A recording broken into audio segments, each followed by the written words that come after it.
In this video, I'm going to show you how to transition your seedlings into a protected hardening stage, how to know when these seedlings are ready to go into this third stage, and how to prepare them for the outdoors without setting them back. This video is part 3 of my 3-station growing system. The needs for your seeds are different at station 1, station 2, and station 3, of course. If you'd like to check out the previous station videos, station 1 covers the seedling, sowing, and establishing. Station 1 we'll have up here. Station 2 is the growth stage. Station 2 will be up here. Section 1, how to tell when you can transition your seedlings into station 3. The first question is, when are your plants actually ready to make the jump? The core signals of the plants, what I'm looking for are a few simple things. First thing that you want to look for are multiple sets of true leaves. These aren't the tiny baby cotyledons that you would see on the seedlings.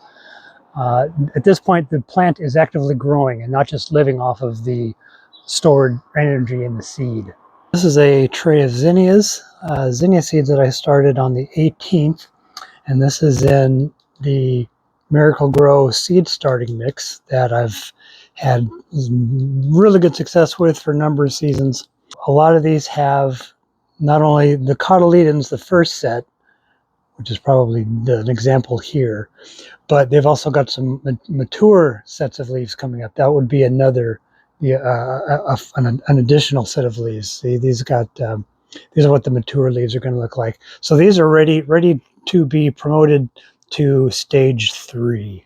Second, look for the stems. After station 2, they should be stronger, a little thicker, able to support themselves well. And third is root development. You might start to see roots at the bottoms of your containers. Maybe they're going to come out of the little drainage hole and say hello. That means that they're really strong and they're looking for more water. Well, they don't have to be perfect, but they should look like they're growing with some confidence. Part 2 of what you're looking for, we need to consider the outside conditions. So we're not looking for perfect spring weather, but you do want to avoid extremes. The simple rule that I like to use is this: if nighttime temperatures are staying around 40 degrees or above, you're generally in a safe temperature range to begin station 3, the hardening off. We're still seeing temperatures every once in a while in the mid-30s. You need to wait a little bit because a hard frost can kill your seedlings overnight. You do not want to risk, after all this hard work of growing your seedlings and nurturing them and fretting over them, you don't want to lose them now overnight to a cold snap. And this is exactly why I use a mini greenhouse or a protected space for station 3. At this point, the plants are ready for more real-world conditions. They still need protection from wind, heavy rain, and sudden temperature swings. Instead of taking them and dropping them outside directly for an hour at a time or 2 hours the next day, we're gonna create their own transitioning space that will be very easy for you to take care of them. This transition space is where they will be able to adjust without getting shocked to the environment. With a mini greenhouse, you can zip up the sides, preserve some of the humidity, a little bit of the warmth also. If you're kind of forced to use a site that does get a little bit of sun exposure, then a mini greenhouse acts as a really good support frame so that you can drape some shade fabric over the mini greenhouse and protect the seedlings inside from direct shade, from direct sun. Section 2 is my station 3 layout. So let's talk about the space itself, because this stage really depends on having the right kind of environment for your seedlings, for your teenage seedlings to grow into adult plants.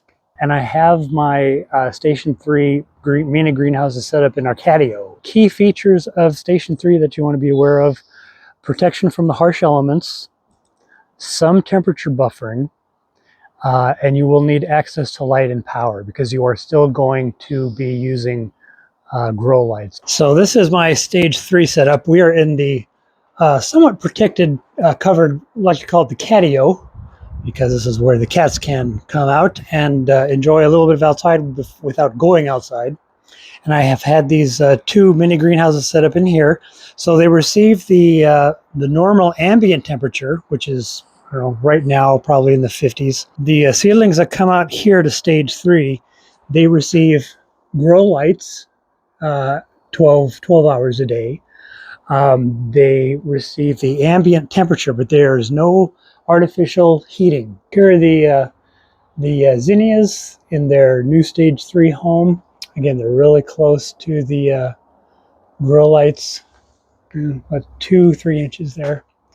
And they will be here, well, they're going to be here for probably at least 3 weeks. So your setup doesn't have to look exactly like this.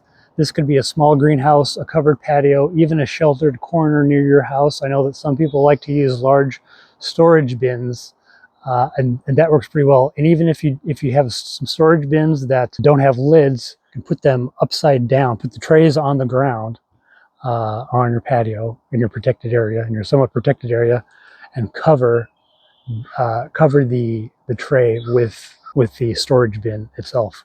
Whatever setup you use, the goal is the same. You need to protect them from extremes while still introducing them to some outdoor conditions. Section 3 is gear. Let's talk about the gear you need. You're not going to need anything new, and that's the point. If I were to give you a one-sentence theme for Station 3 for hardening off using this system, we're letting the outside in just a little bit in controlled amounts. I'm still using grow lights here. They're staying on because they're in kind of a protected area, of course, where they don't get very much direct or indirect natural sunlight. And of course, the grow lights will help keep growth consistent while they're adjusting.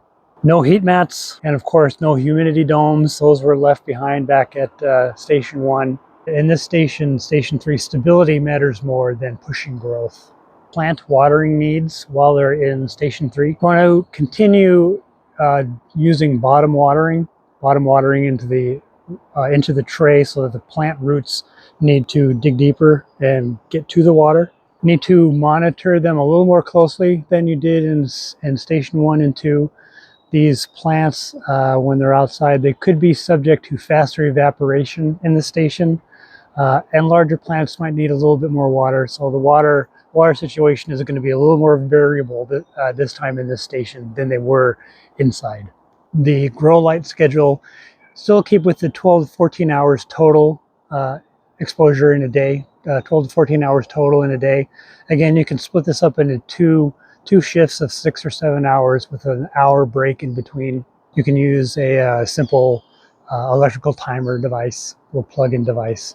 And feeding, it's not really needed just yet. If you were using a good seedling start mix, there's going to be some nutrients in there. I don't fertilize until I pot them up to like a 4-inch or a 6-inch pot. So Section 5, how long do my plants need to stay in Station 3? When will they be ready to move on to the outside? What I'm really watching for now is how the plants respond to this Station 3 environment. Make sure that they're handling these cooler nights without any signs of stress or slowdown. Want to be aware of any wilting, leaves turning color. They should be actively growing. They're getting a little bit taller or a little fuller.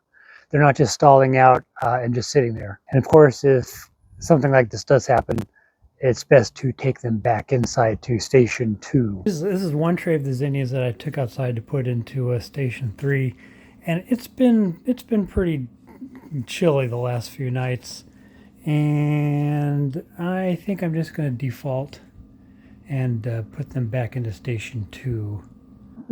We want to give the seedlings some time in Station 3 to age a little, toughen up their leaves and stems, because they have regular, consistent grow light exposure.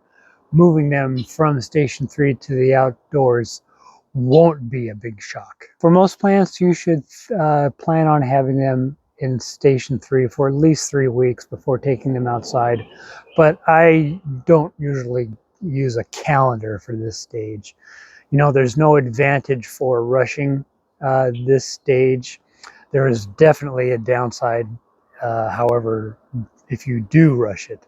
As long as the plants are receiving air circulation, proper hydration, full grow light exposure, they are living their best plant life. And their growth won't necessarily be thwarted by staying in Station 3 an extra week or two. In a nutshell, it's time to go outside when the plants look like small versions of their mature selves. And of course, that means that the next step is full outdoor exposure. And I'll cover exactly how to do that in a later video. The graduation steps from station 3 to outdoors include up potting if needed, moving to full outdoor exposure, and planting in the garden if that's their next home.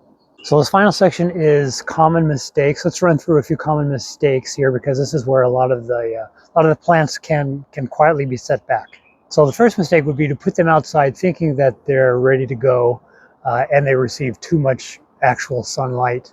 You know, even if they do look strong when they're in station 3, they're still not used to the intensity of complete sun exposure, and they can wilt or get damaged pretty easily by the actual sun exposure. When I take my plants out of station 3 to the outdoors, I also do plan a little bit of protection there. I like to have like a 50% shade fabric. I have that on hand, and I use that especially early on, the first week or two. It's to cover them up. Mistake number 2: treating them like they're done. You know, they look like they're ready to go from station 3. Let's just put them outside, but they're still in between the stages here. You know, last year I lost about a dozen lupine plants. Lupines are known to be ridiculously hardy, but I just kind of pushed them outside too quickly. I don't know if it was the full sun exposure, but they did not make it. They perished just before I was going to take them to the market. Another mistake would be to be not providing airflow. Plants need air movement, not just for health, but to keep building on their strength. Make sure that you have a setup so that you can, raise the cover or what have you, so that they do get some wind exposure, a little bit of wind exposure. To zoom out for a second and take a larger view of my 3-station process. Station 1 was all about germinating your seeds. Station 2 was about building the strength in those little seedlings that did sprout. And station 3, this stage, is about transitioning from mild exposure to the outdoors. If this has helped you, I've got the full 3-station system on my channel, and you can follow it from start to finish. Well, you made it to the end. Thank you very much for watching. I really appreciate it. I hope you found some useful information here, and if you did, please like my video, consider subscribing. It really does help my channel. Thanks for watching. I'll see you next video, and I hope something good happens to you today.